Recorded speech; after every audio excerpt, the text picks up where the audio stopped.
Ay, se comparte pantalla.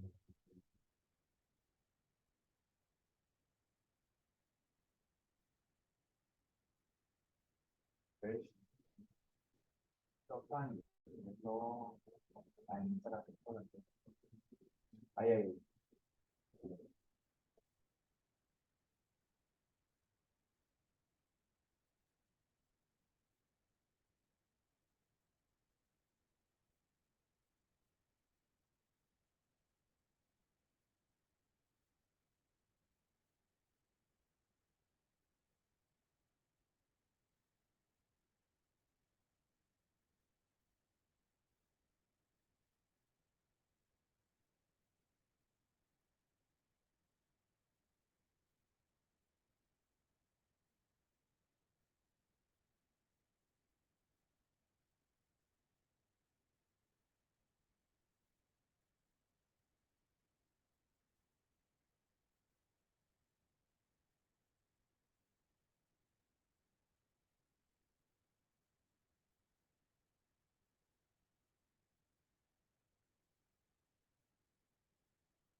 Buenos días, bienvenidos a la Facultad de Enfermería de la Universidad.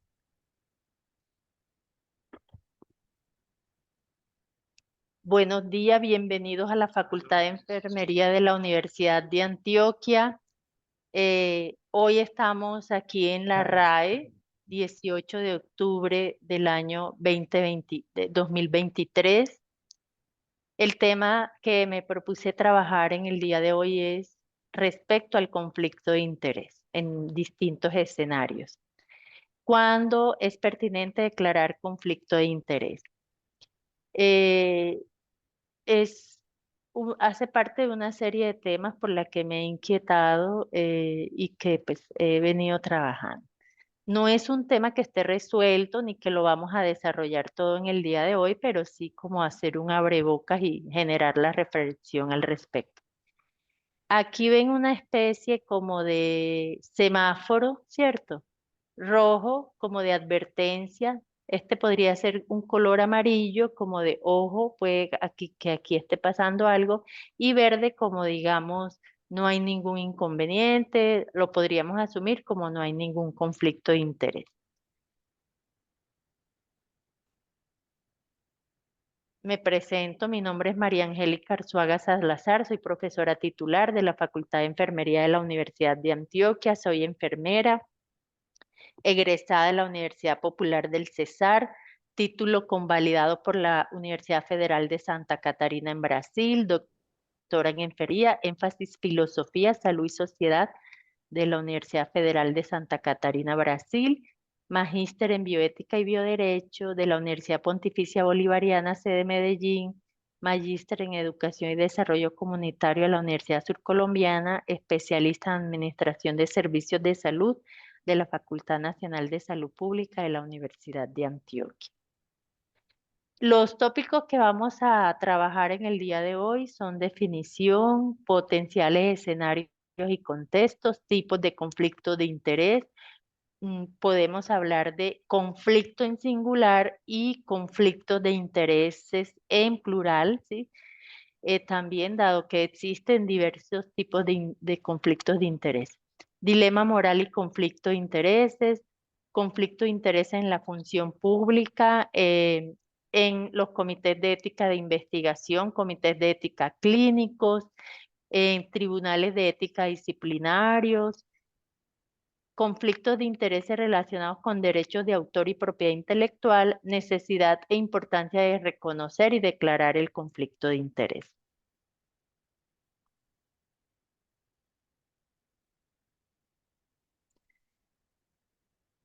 En Colombia, al igual que en varios países de la región, el conflicto de interés, digamos, se encuentra bastante definido, especialmente para los servidores públicos. Hago énfasis en servidores públicos, dado que la Universidad de Antioquia es una institución pública. Y encontré, haciendo la revisión bibliográfica, una bibliografía importante en Colombia relacionada con el servicio público, digamos. Existen ciertas normativas y convenciones internacionales a las que se ha adherido nuestro país y también reglamentación interna en instituciones públicas. El concepto de conflicto de interés se encuentra definido en el artículo 44 del Código General Disciplinario, la Ley 1952 del 2019, dice que este surge cuando el interés general propio de la función pública entra en conflicto con el interés particular y directo del servidor público. Es importante reconocer que existe una jerarquía de normas en Colombia, ¿sí? Pero que muchas veces los análisis bioéticos y desde el bioderecho también se hacen teniendo en cuenta los contextos y que lo ideal es que siempre prevalezca, digamos, el bien común. Y lo otro es que pues muchas veces no se pueden analizar los asuntos desde una sola norma, sino desde un conjunto de normas. Y recordemos que las normas tienen una función, digamos, que buscan la armonía entre los intereses personales y los intereses colectivos y la convivencia y el bienestar y el desarrollo en general, ¿cierto? Entonces, muchas veces no podemos analizar desde una normativa, sino que debemos tener en cuenta un cúmulo o distintas normativas que pueden dar elementos para un análisis, siempre prevaleciendo los argumentos. Existen otros organismos como Naciones Unidas, la Organización de los Estados Americanos, la OEA, la Organización para la Cooperación y el Desarrollo Económico, OCDE, Transparencia Internacional, el Ministerio de Ciencia y Tecnología, entre otros, que han, digamos, ofrecido elementos para el análisis del tema de los conflictos de interés. El artículo 58 de la Constitución Política de Colombia nos dice que se garantiza la propiedad privada y los demás derechos adquiridos con arreglo a las leyes civiles, los cuales no pueden ser desconocidos ni vulnerados por leyes posteriores. cuando de la aplicación de una ley expedida por motivo de utilidad pública o interés social resultaren en conflicto los derechos de los particulares con la necesidad por ella reconocida. El interés privado deberá ceder al interés público o social. O sea, digamos que este artículo es el que más se aproxima a hablarnos de esos conflictos de interés y dice que hay un asunto particular, digamos, que puede estar prevaleciendo y que siempre este debe ceder ante el interés público o social. El artículo 182 nos dice que los congresistas deben poner en conocimiento de la respectiva Cámara las situaciones de carácter moral o económico que les inhiban para participar en el trámite de los asuntos sometidos a su consideración. La ley determinará lo relacionado con los conflictos de intereses y la recusación.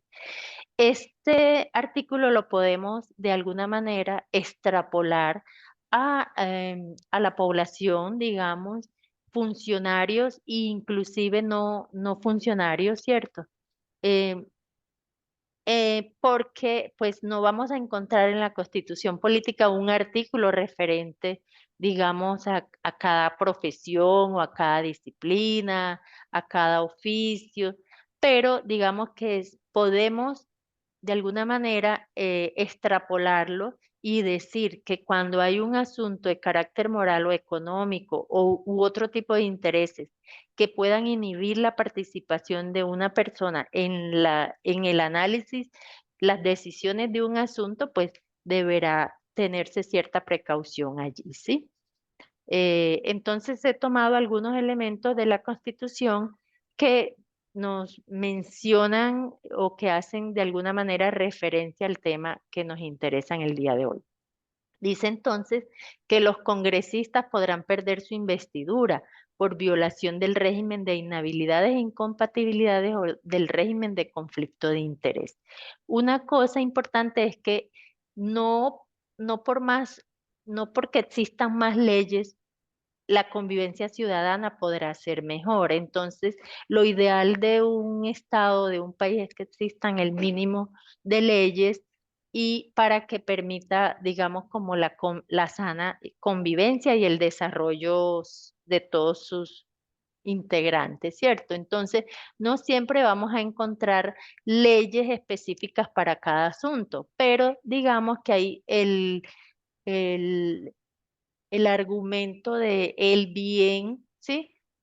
Que vaya en sintonía con la Constitución Nacional, que es la norma de normas, y con el bienestar tanto colectivo, y eso también pasa por el individual, pero que sea, digamos, consecuente con esa constitución política, ¿sí? Bueno, entonces, hay algunas cosas textuales porque si de pronto si ven un poquito cargada la diapositiva es porque sí hay también para que les quede a ustedes como material de consulta. ¿Qué dice el Consejo de Estado acerca del conflicto de intereses? Es una conducta en la que incurre un servidor público contraria a la función pública, en la que movido por un interés particular prevalente o ausente del interés general sin declararse impedido, toma una decisión o realiza alguna gestión propia de sus funciones o cargo en provecho suyo, de un familiar o un tercero y en perjuicio de la función pública. Pero esto también se puede extrapolar a una institución de carácter privado, a una institución educativa, inclusive a un colectivo en general, y lo van a ver ahora más adelante que los conflictos de intereses se presentan en distintos escenarios, inclusive en la vida cotidiana. La vida está llena de conflictos, de, digamos, de desencuentros inclusive a veces. Por ello, la norma exige que ante la pugna entre los intereses propios de la función y los particulares del funcionario, éste debe declararse impedido, pues es la manera honesta de reconocer la existencia de esa motivación y el deseo de cumplir con las funciones del cargo de manera transparente e imparcial.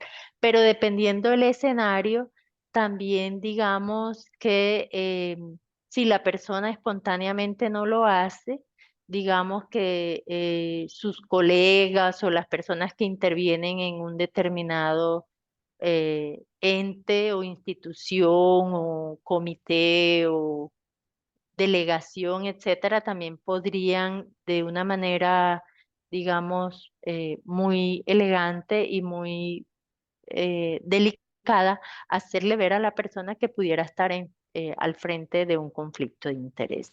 Y pues hacer un análisis, una argumentación y finalmente llegar a una buena decisión como podría hacer abstenerse de participar en la decisión o en el análisis para la solución o la dirimir a cierta situación. Bueno, avancemos. Dice que es una conducta en que incurre un servidor público contrario. Ah, bueno, ya esto lo habíamos leído. Dice, eh,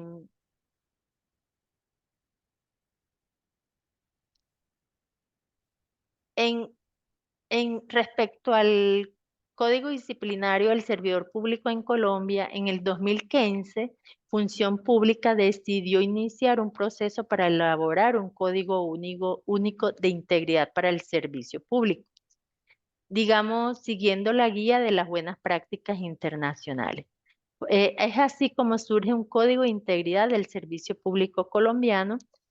Implica un proceso participativo con servidores públicos y ciudadanos en la selección de los 5 valores principales que representan esta labor: honestidad, respeto, compromiso, diligencia y justicia.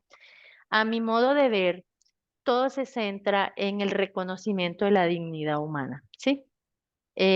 Siempre prevaleciendo esa dignidad humana de cualquier actuación de de cualquier persona, cuidando la dignidad humana de las personas que están alrededor, ¿cierto? Y también como los intereses institucionales en un momento dado, en fin, los principios de la Constitución. Hay un referente que les quiero presentar y es el de la bioética, ¿cierto? La bioética nace en los años 70 en Estados Unidos y pues prevalecen algunos principios como el respeto por la persona, la autonomía, aquí podríamos acuñar también la dignidad, la obligación de no causar daño, maximizar los beneficios y minimizar los riesgos, o sea, la beneficencia, imparcialidad en la distribución de los riesgos y de los beneficios, la justicia. Em, la biojurídica es un término utilizado por primera vez en el año 1986 por José María Martínez y como disciplina se ocupa de la preparación y estudio de nuevas leyes y seguimiento de las vigentes, o sea, nos hace como un puente entre la bioética y el derecho también. Eh, la biojurídica entonces actualmente según Villa Coro nos dice que se ocupa de los seres vivos, de lo abiótico y de lo biótico y tiene implicaciones tanto en el sistema jurídico nacional como en el internacional. Bueno, este código entonces nos dice que el servidor público requiere un comportamiento especial, un deber ser particular, una manera específica de actuar bajo el sentido de lo público, el bien común y público. El código constituye una especie de caja de herramientas orientado a fomentar comportamientos íntegros. Esta es una guía muy práctica que encontré del servicio público para la identificación y declaración del conflicto de intereses en el sector público colombiano. Es de julio del 2019 y es la versión 2. Bueno, importante también mencionar que la OCDE elaboró un estudio de integridad en Colombia con el fin de contar con un diagnóstico sobre los avances del país y planteó una serie de recomendaciones. Y fueron las disposiciones institucionales para dirigir las políticas de integridad y asegurar la coordinación entre sus actores clave. Las políticas y prácticas actuales para integrar las políticas de integridad en la administración pública. El marco y las prácticas de gestión de riesgos y control interno, porque también hay una serie de, digamos, de las instituciones están sujetas a ese control interno.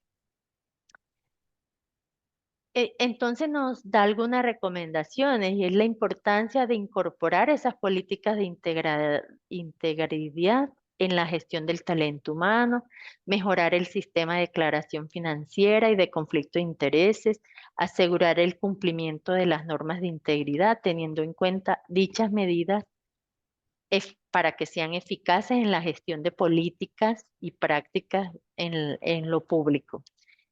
Y entonces esta integridad debe ser un elemento transversal en las instituciones y en el actuar pues, de las personas. Hablemos de los tipos de conflictos de intereses. Tenemos el real, cuando el servidor ya se encuentra en una situación o la persona ya se encuentra en una situación en la que debe tomar una decisión, pero en el marco de esta existe un interés particular que podría influir en sus obligaciones como servidor público. Por ello se puede decir que este tipo de conflictos son riesgos actuales, está presente. Esta clasificación la he tomado de este documento de la guía y ellos a su vez se basaron del documento de gestión de los conflictos de interés eh, de una oficina antifraude de Cataluña. Ok. Potencial cuando el servidor tiene un interés particular que podría influir en sus obligaciones, pero aún no se encuentra aquella situación en la que debe tomar una decisión, pero esa situación podría presentarse en el futuro. Y aparente cuando el servidor público no tiene un interés privado, pero alguien podría llegar a concluir, aunque sea de manera tentativa, que sí lo tiene. Una forma práctica de identificar si existe un conflicto de interés aparente es porque el servidor puede ofrecer toda la información necesaria para demostrar que dicho conflicto no es real ni potencial. Bueno, dilema moral y conflicto de interés. Los servidores públicos responden de manera autónoma con base en las consideraciones éticas a situaciones cotidianas en su labor. Esta acción de respuesta exige entonces razonar moralmente, evaluar, ponderar o decidir cómo actuar ante un determinado problema, reto, conflicto o dilema. Es importante mencionar que todos estos dilemas se pueden presentar en distintos escenarios, en el ámbito profesional, en nuestra actividad como profesores, quienes ocupan cargos administrativos, en el rol de un estudiante, por ejemplo, eh, quienes integran un comité o un órgano decisivo también. Entonces, el dilema moral y el conflicto de interés se entienden esos dilemas como situaciones en las que se juegan valores, principios diferentes o incluso contrapuestos y que en ese sentido no tienen solución, no hay manera de resolverlo salvaguardando en la misma medida ambos valores o principios contrincantes o contradictorios. Debe elegirse o priorizarse uno de ellos en funciones de los fines del bien público, digamos así. La mayor parte de los dilemas no se enmarcan en el ámbito legal, sino que hacen referencia al campo cultural, creencias, ideologías, incluyendo políticas religiosas, de comunidades indígenas, eh, vinculados a la identidad de género, etcétera, en el ejercicio o en la vida cotidiana. Entonces hay situaciones que se deben resolver, ¿cierto? Teniendo en cuenta esas normas, las construcciones culturales o lo socialmente aceptado o reconocido. Justamente cuando el cumplimiento de las normas no coincide con esos factores culturales, se hace más compleja la toma de decisiones como en la cotidianidad, especialmente de las instituciones o a nivel personal. Esto quiere decir que los dilemas morales atraviesan todas las situaciones y no se necesariamente se vuelven conflicto de intereses, pero cuando no incluyen, por cuanto no incluyen un interés particular. Ya cuando entra el asunto del interés particular, ya ahí sí se constituye como un conflicto de interés. Entonces, sabemos que existen parentescos por consanguinidad cuando se deben tomar decisiones a veces que tienen que ver con abuelos, con padres, con hermanos, con hijos en primer grado, sobrinos, tíos, ya estos son de tercer grado, nietos, que son los derivados de los hijos, entonces ya sería en segundo grado. Cuando hablamos de primer grado de consanguinidad, segundo, tercero, y el cuarto grado serían los primos. Esta ilustración la tomé del documento que les mencioné previamente de la función pública. Y también existe el parentesco por afinidad, por ejemplo, padres, suegros, perdón, serían como padres políticos, ¿cierto? El cónyuge, hermanos, cuñados, eh, sobrinos, primos, padres adoptivos, ¿sí? También hay allí por afinidad. Les voy a mostrar aquí algunos tipos de conflictos de interés, ¿sí? El real y el potencial. Tengo un interés particular que podría influir en mis obligaciones. Y el aparente, no tengo interés particular, pero podría influir a futuro en esas decisiones. La decisión profesional del servidor, si ya estoy en una situación en la que tengo que tomar una decisión, pues ya ahí sería real. Y potencial es cuando todavía no estoy en la situación, pero eventualmente podría tener que verme enfrentado a tomar esa decisión. Y el aparente es cuando otras personas consideran que puedo estar incluido en ese dilema. Características del conflicto de interés. Implica una confrontación entre el deber y los intereses privados. Es decir, hay intereses personales que podrían influenciar negativamente el desempeño de los deberes y responsabilidades. Esto está tomado del ámbito público, pero se puede llevar al ámbito privado o a cualquier otro tipo de situación. Son inevitables y no se pueden prohibir, ya que toda persona tiene familiares, amigos que eventualmente podría tener una relación con las decisiones o acciones de trabajo. Los dilemas se presentan, o sea, es inherente a la vida humana, a la actividad, ¿cierto? No podemos evitar que se presenten, lo que sí es importante es reflexionar, reconocerlos y declararlos. Pueden ser detectados, informados y desarticulados voluntariamente antes que con ocasión de su existencia provoquen irregularidades o incluso corrupción cuando se trata de contrataciones y es. Mediante la identificación y declaración se busca preservar la independencia de criterio y el principio de equidad de quien ejerce esa función para evitar que el interés particular afecte la realización del fin al que debe estar destinada la actividad del Estado y llámese institución, ¿sí? Es, puede ser pública, pero también podríamos extrapolarlo a la privada. Y de pronto puede afectar de alguna manera los derechos o las posibilidades de desarrollo de otra persona. Se puede constituir en un riesgo de corrupción y en caso de que se materialice, generar ocurrencia de actuaciones fraudulentas o corruptas. Afecta la imagen de transparencia y el normal funcionamiento de la administración pública o de una institución general. Bueno, en materia de corrupción, entonces, ¿qué es? Es una situación que puede ser por acción u omisión voluntaria, que se produce por un interés particular legítimo o un beneficio particular ilegítimo, que produce tendencia o riesgo de sesgo en el juicio o la decisión profesional. Y también cuando ya es un caso de corrupción, por ejemplo, ya es una decisión o juicio que ya se produjo, ¿cierto? Bueno, en el documento de guía para la identificación, declaración de conflictos de interés en el sector público colombiano del 2019, en la página 14 a 20 aparece la tipificación de situaciones de conflictos de interés según la normativa colombiana, algunos ejemplos y también hay casos. Ahora al final de la presentación se los voy a mostrar para que ustedes tengan una idea de cómo se presenta. ¿Por qué es importante identificar y declarar los conflictos de interés? Porque, digamos, va a preservar el bienestar común, eh, cuidando lo individual, pero también lo colectivo. Lo individual en el sentido de el sentido de los principios y normas constitucionales, porque también allí hay, digamos, asuntos que tienen que ver con lo individual, pero lo digo individual es cuando mi actuación no afecta los derechos de otra persona y lo público también, el sentido de nuestra constitución política de Colombia, ¿cierto?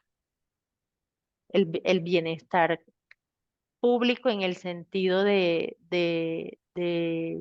los beneficios, de los derechos, de las posibilidades de ese bien común. Por ejemplo, hablemos de casos específicos, son solo algunos ejemplos, pues existen muchos. Comités de ética de investigación. Sabemos que los comités de ética están conformados de manera interdisciplinaria, evalúan los proyectos, hacen seguimiento a los proyectos de investigación y tienen autoridad de aprobar, rechazar estudios, de exigir modificaciones a los protocolos de investigación. Ok, que buscan que una institución cumpla con los requerimientos, principios para garantizar la protección de los derechos, dignidad, seguridad y bien de las personas en el ejercicio de investigación. Gozan de autonomía en sus actuaciones y no dependen funcionalmente de ningún órgano directivo. Deben ser igualmente independientes respecto a movimientos políticos y sociales, entre otros, ¿cierto? Son autónomos e independientes y precisamente están integrados por personas de distinta formación, nivel académico, experticia, etcétera, lo mismo que los comités de ética clínica para procurar en los análisis de las situaciones dar esa transparencia, dar esa argumentación. Son de carácter decisorio los de investigación. Ahora vamos a ver que los de ética clínica no tienen ese carácter decisorio, sino que establecen como una orientación para los profesionales que están tratando los pacientes, digámoslo así, en un contexto clínico. Los comités de ética en investigación sí son decisorios y las regulaciones oficiales conceden autoridad a los 6 de investigación, pueden aprobar, requerir modificaciones, desaprobar proyectos de investigación. Pueden suspender una investigación en el curso y tienen un respaldo legal. Esto ya lo hemos mencionado antes, entonces salvaguardian los derechos de los participantes y deben tener características como humildad intelectual, apertura al diálogo, respeto por los demás y los puntos de vista, flexibilidad necesaria para modificar las posiciones cuando sea necesario. De alguna manera, el análisis de los conflictos éticos también requiere de ciertas características como esta. Debo tener apertura al diálogo, a la argumentación, a la reflexión, ¿sí?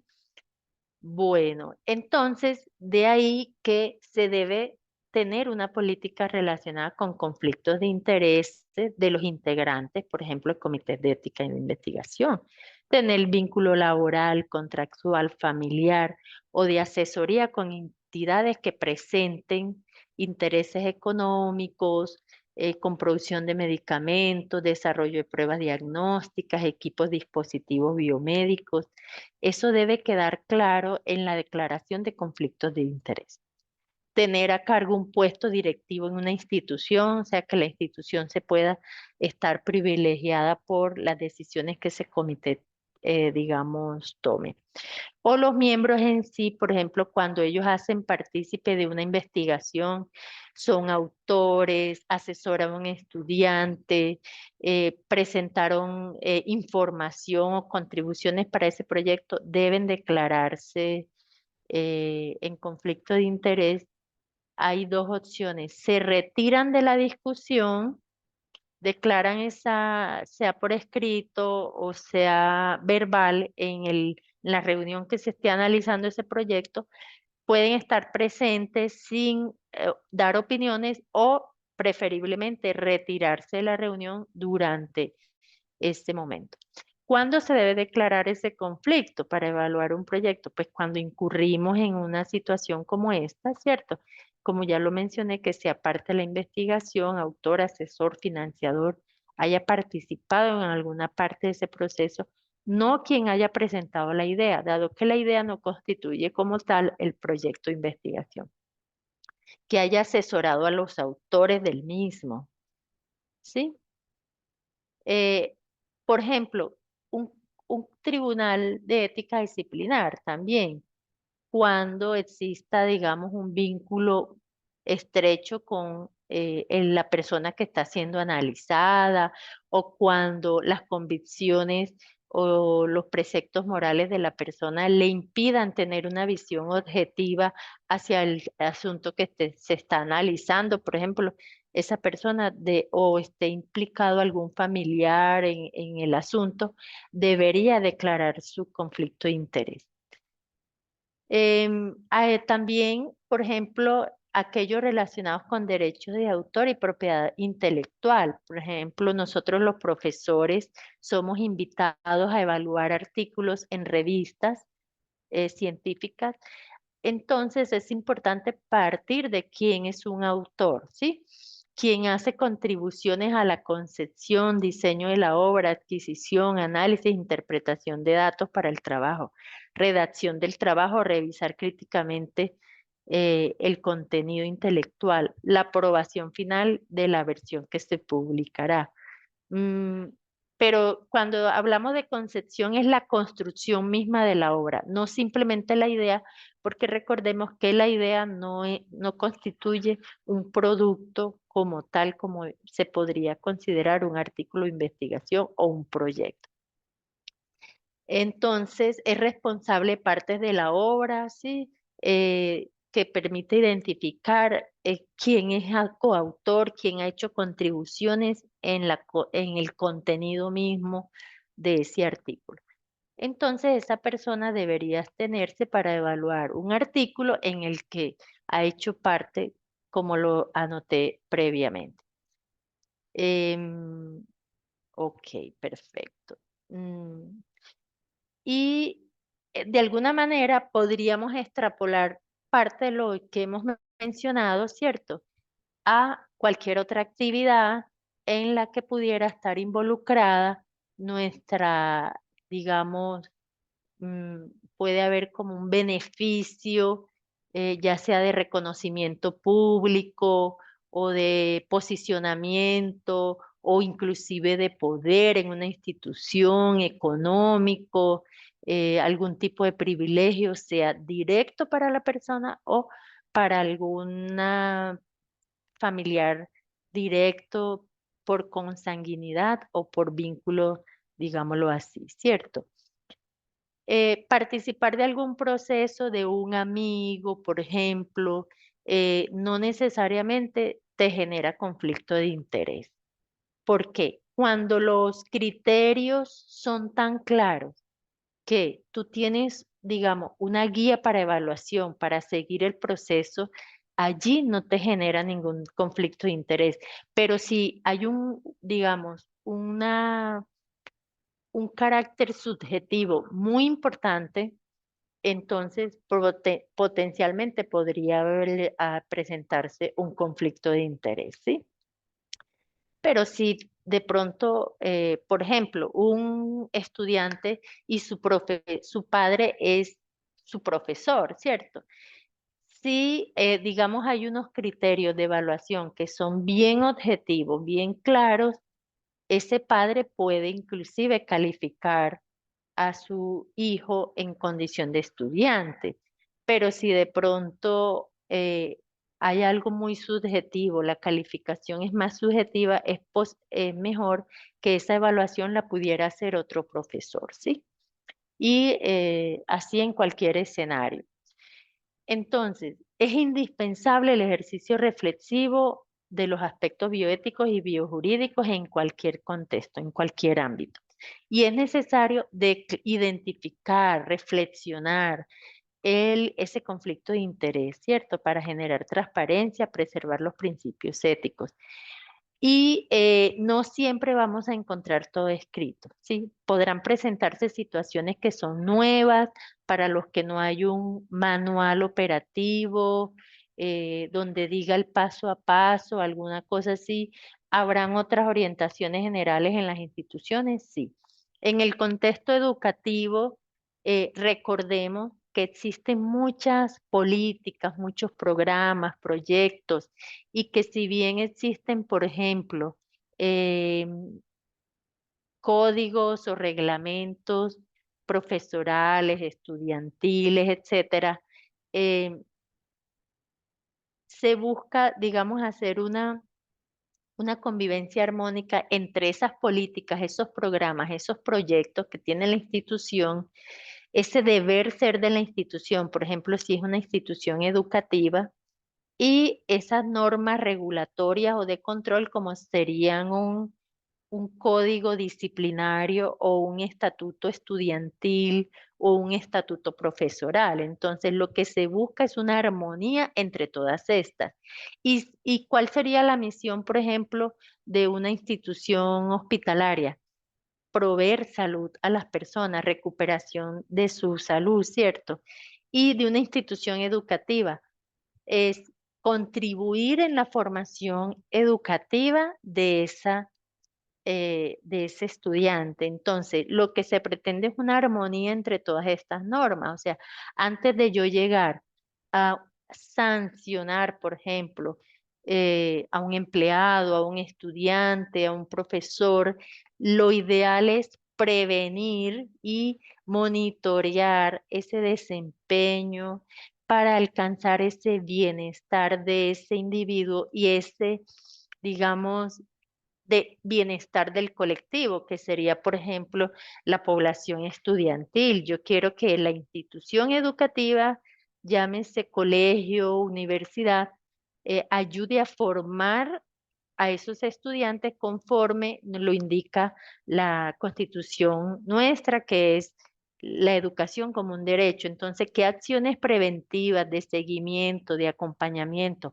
pedagógicas realiza la institución para que ese estudiante pueda llegar y desarrollar adecuadamente esa misión de la institución, esa formación, ¿cierto? Ese deber ser educativo antes de tener que hacer una sanción o algo así? Entonces, digamos que todo el componente de sancionar de una sociedad debería ser el último recurso, y para eso deben existirse formas de monitorear, de hacer un seguimiento y de hacer un acompañamiento, ¿sí?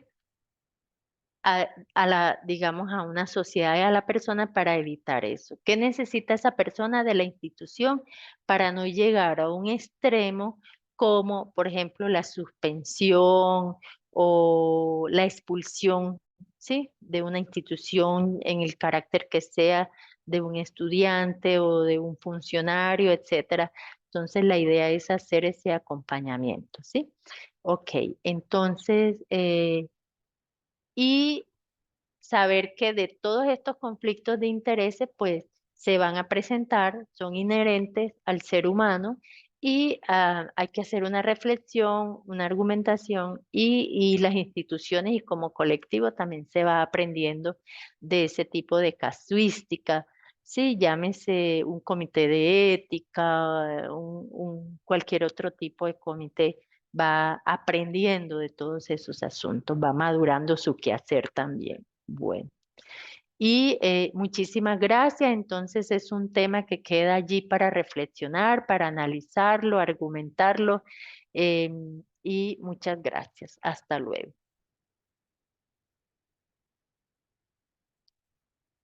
Este es el documento que les había mencionado. Vamos a ver si logro mostrárselos. eh, del el